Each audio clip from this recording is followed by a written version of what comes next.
culture isn't an event. It's a series of self-fulfilling conversations and us, backing one another up with actions and behaviors, not just words.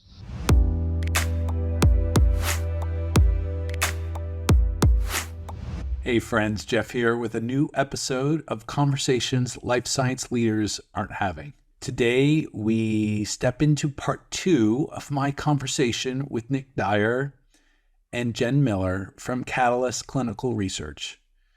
If you haven't already listened to part 1, pause here and go back and listen to Nick and Jen describe their journey around the Catalyst culture, where they've been and where they are today, some of the challenges and tensions that they're feeling.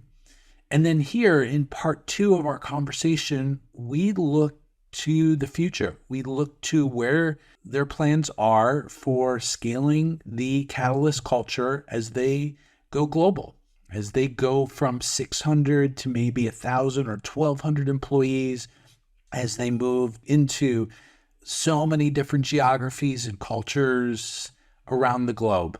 They talk about what they've learned, what they've been surprised about, and what it's going to need to look like as they move forward as an organization, all the while maintaining their strong commitment to being intentional about the Catalyst culture. I think you're going to really enjoy this final part of my conversation with Nick Dyer and Jen Miller. I am astounded by where Catalyst is, not because I didn't believe it was possible, but just from when I was and my team were directly involved, you were at 200 some, and now employee wise 3 times that. So I'm curious, and whichever one of you want to jump in here first, I'm curious of the implications on the culture as you've scaled in a very short period of time. In my, as I just said, my view of, going 3 times scale. What are the implications culturally in scaling at that rate? Well, Jen, I'm happy to jump off kind of with some of the global story if that works. So we've added staff this year in Australia, in Europe, in India, and I think the reality is that word intentional is still really important. That we want to have an intentional culture, and so we've talked about the values and the behaviours that we held dear when we designed the program and C3 back 5 years ago. In all cases, what the feedback has been is that there's no secret sauce in what we talk about. They're actually basic, just human condition commitments to one another. Listening, flexibility, collaborating, learning, and commitment. So those all translate pretty effectively into whatever culture you're working into. The feedback we had from the India team when we piloted this was that they felt that was very closely matched with the way they'd already been working as a company. But because they were a smaller organization and they had maybe taken the path we'd taken, there wasn't the intentionality around culture. So they were relieved and actually really enjoyed the fact that we were able to get it down on paper and actually talk about the intentionality of how we manage and how we behave and so on. So that's been great. I think that the challenge though is, okay, how do you keep that alive? As Jen said, culture isn't an event. It's a series of self-fulfilling conversations and us backing one another up with actions and behaviors, not just words. And you've got to now do that across multiple time zones. You've got to do that with team members in Australia and India and the UK and Germany and France and so on and so forth. That becomes quite challenging, quite stretching for a leader if you're trying to do that all yourself, which is why I recognize my role as going to the passenger seat rather than the pilot seat so important, because we've got to have pilots for all those new little planes that we've got in all those different jurisdictions. So that's been very much the focus is, how do we make sure that this is scalable and still intentional, even as it's taken out to the rest of the world? Yeah, I agree with that, Nick. And I think, I mentioned this and you did as well, is that it's very intentional what we do. I don't think there's anything new or novel around the way that Catalyst is approaching culture and growth within in the company. It's how we very intentionally go about it day in and day out. And so some of that Nick talked a little bit about how you bring that to different countries as we grow globally, but really it's how you interact with people on a day-to-day basis, right? So that really keeps that alive, and fostered throughout the company. So, you know, as an example, I do try to be very intentional when I'm talking to folks and start out with, how are you doing? How is your day? I know you got married last weekend. Tell me about that. How was your vacation, right? A lot of times we're very, very, very busy people, and our instinct is just to dive right in to the topic of the conversation at hand. But it's very important, I think, to connect with people on a personal level. And so as part of our culture, we foster that, right? You need to connect with people, because then when you do have a challenge that you need to navigate together, you have a common bond, right? You have something in common. You know the person at a personal level and not just as your peer. And it makes navigating those challenges a little bit easier. But it is day to day. I mean, and how you interact, or how I interact with someone here in the States and in New York, may be very, very different than how I interact with one of my colleagues in India or France or Australia. And it is, I think, our own responsibility to understand the culture of others, right? And we really try to do that at Catalyst, and understand, how is it that you like to communicate? How is it, what are the best working hours for you, right? Because you may assume, in the States, 8 to 5 is the right time, but you're working with someone in Australia, you may need to have an early morning meeting or a late night meeting to accommodate, right? And it's give and take, right? So I think it's just being constantly vigilant and intentional about how you interact day to day with people. And for someone at my level, I mentioned this earlier, being a role model, right? So trying to exhibit the behavior that I then want my staff to exhibit. Yeah. I'm going to put you a little bit on the spot, and I want to ask, because you each bring unique perspectives here. You pointed to the value of learning before, Jen. So Catalyst is going to keep growing. It's going to go from 600 to 1,200 employees, and then consultants on top of that. So what have you learned? What's the lesson you've learned as a leader and a influencer, role model, and everything you just talked about? And how will you do it differently or better when you going now from 600 to 1,200? And I know they don't all report to you, but it's just the spirit of that type of growth. What have you learned? What mistakes have you made that are going to make you better for when Catalyst doubles again? Yeah, I think just speaking sort of in my little bubble of activity, the one thing that has been important for me on my journey is to really understand the context of every situation, right? And so I'm a bit in a position where things sort of bubble up to me, right? So there's been several rounds of trying to address a situation, and then it sort of bubbles up to my level. And so what's always important to me is to hear all sides and to understand the full context of a situation, a story. That may be the context coming from a particular client. It may be a particular internal team. Sometimes it's all of the above. If the executive team is involved, their perspective as well. And then try to then convene those groups to come to a mutual agreement, right? And sometimes that doesn't always look like everyone getting their way, and that's a difficult conversation.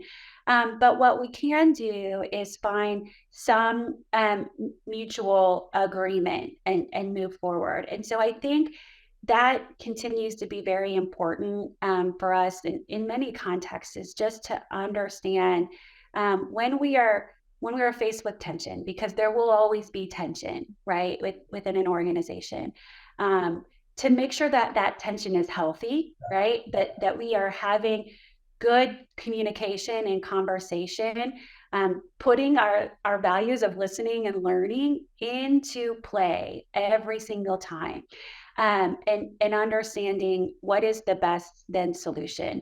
And I think that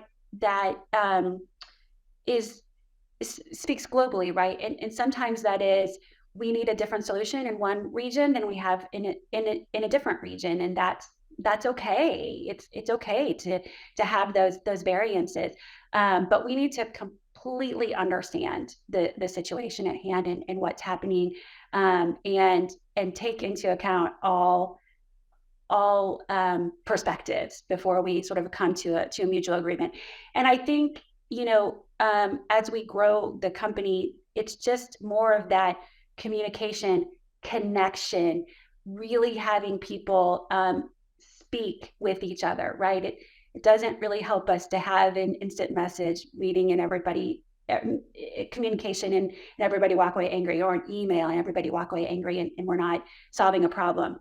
We really need to come together as a group and engage those core anchors that we've talked about to find solution and collaborate. That's something else that we like to do here is collaborate. And I think that then fosters culture throughout the organization at every level, within every region that we go to. And Nick, what about you? So again, tapping into the value of learning, what have you learned up to this point that you're going to tweak, do better, do different, as Catalyst goes from the next jump, whatever that number is, from 600? Yeah, and I think the big learning for me is that organizations evolve, and that what worked maybe at one scale doesn't work at another. And so an example of that would be if the company has 10 employees and you need to make a decision, you could essentially get all 10 employees engaged in making that decision and discussing what you should do and how to work. And so we talked about, picking up on Jen's use of the word context. When we were small, you could make context-driven decisions almost in the moment. And so what that meant was flexibility meant almost a blank sheet of paper as to how you arrive at a particular answer to a scenario. As you get larger, I think the opportunity to be able to have that kind of problem solving, just get all 10 affected employees on the phone, it's challenging. You've got time zones now, you've just got more people to engage. And so as you evolve, perhaps having a framework, a starting point for a process or a tool that can then be amended, but you've at least got a starting point. So flexibility doesn't equal a blank sheet of paper anymore. It equals a standard or a starting point that can be deviated from with the right stakeholders involved in discussing that. But that's the evolution of the company, so that we have a little bit more rigor and a little bit more structure today than we had 5 years ago, and we'll need even more as we go forward. And so we've talked about that as an organization, that we need a little more process, a little bit more training around process, continue to focus on why we do what we do, not just what we do, to empower people to be able to still have flexibility. But that's an important learning from my perspective, is that we have to evolve as we grow and as we expand. Yeah, and just like some of those words that we talked about before get a bad rap, process sometimes get a bad rap, but what I'm hearing, and you've modeled it even up to this point, of putting process even around things like engagement and around culture, and what I'm hearing is even more intention, and maybe that is process, even more intention is required when you go from, again, your current number to maybe double, even still. That seems to be one of the key words here, is focus and intention as you move forward. Would you agree with that? I would agree. I mean, I think our strategy hasn't changed, but the tactics and the things that we've prioritized do change. We've always, focused in around training. A lot of the training was around culture and behavior. We've recognized we perhaps need a little bit more, training around process, and you just picked up on that thread. That's feedback we're getting from our employees. That's us trying to listen and hear, where people are saying, I would just like a little bit more rigor around the structure. I'd like a little bit more rigor around a career ladder, so things feel a little less kind of made up as you go along. Which is, that's that journey from entrepreneurial, small scale company to still being able to really engage with our employees, but now in a slightly more structured way. The key thing, though, is not throwing the baby out with the bathwater, so that we don't lose our ability to treat people as people and situations with the context that they need. I've certainly lived a life before where, without any understanding of why, somebody says you can't do that, and you say, well, why? And people don't know. And the policy is not fit for that situation, but it gets imposed anyway. And that's the line that we're walking, to still be able to treat individual circumstances and individual people around that particular situation. Yeah, and he said early on in our conversation, Nick, the thought process in the early stages of this journey was, we don't want to lose our soul as we grow, because the mandate was to grow, was to scale, and you have, and this commitment to not abdicating or losing your soul. And I think both of you, in your own ways, have talked about throughout our conversation around the soul or spirit, whatever terminology we want to use, of the organization. And how would you describe today the state of the soul of Catalyst? How would you describe that, given the journey you've been on? Jen, I'm going to defer to you, because you get to see this as at the sharp end. So yeah, I think that Catalyst continues to have a deep commitment to their staff, and as a result of that, I will say Catalyst still has its soul and its spirit.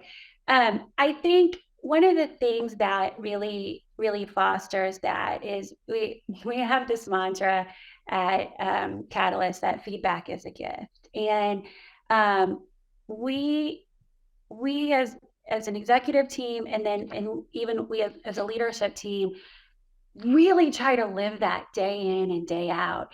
And the feedback isn't always good, but that's okay, because that's where we learn and we grow, and we then infuse the soul back into our day-to-day operations, right? And so every time we get feedback, and we do surveys, but we get feedback, from everywhere all week long, right?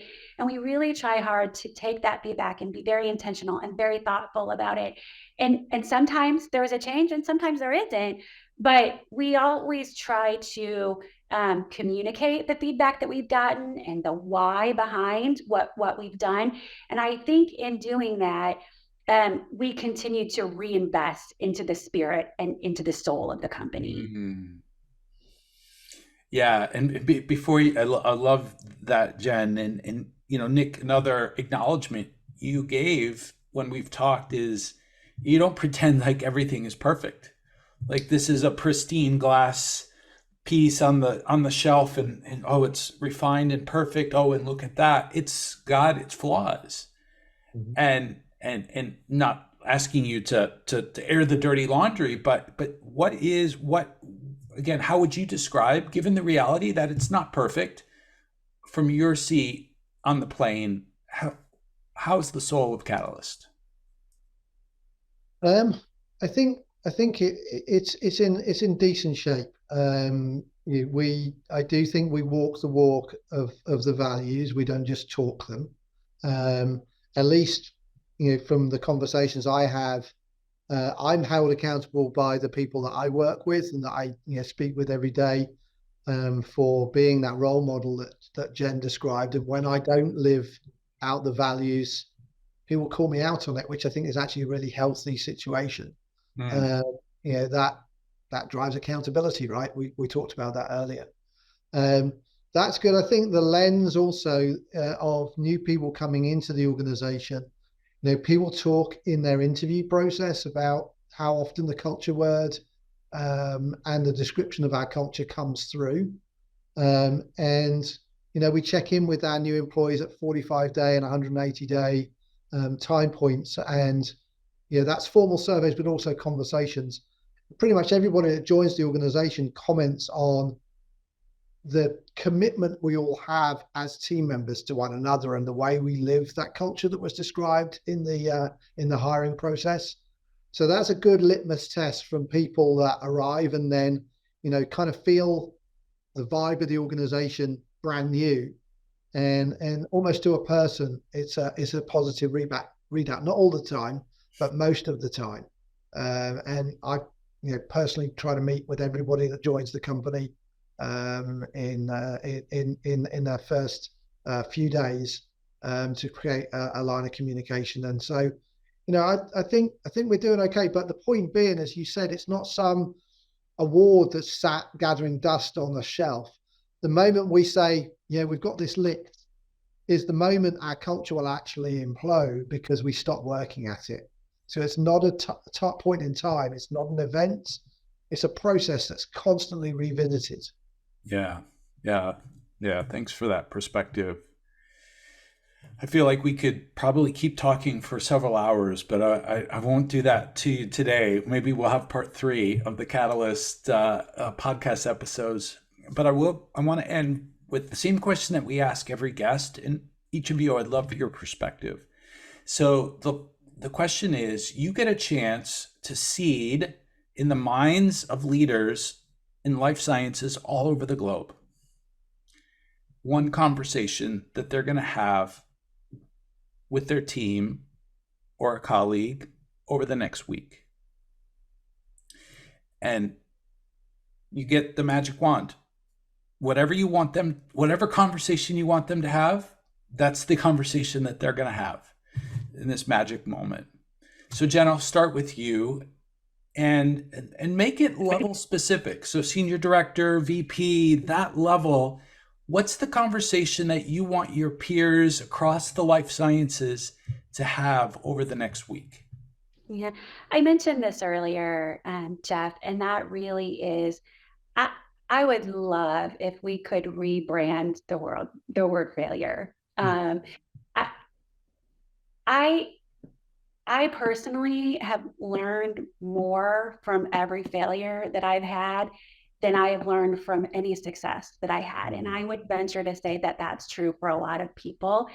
And so let's treat that as a positive and a learning opportunity every single time to help people grow, to help people learn, to help companies understand where maybe they have gaps.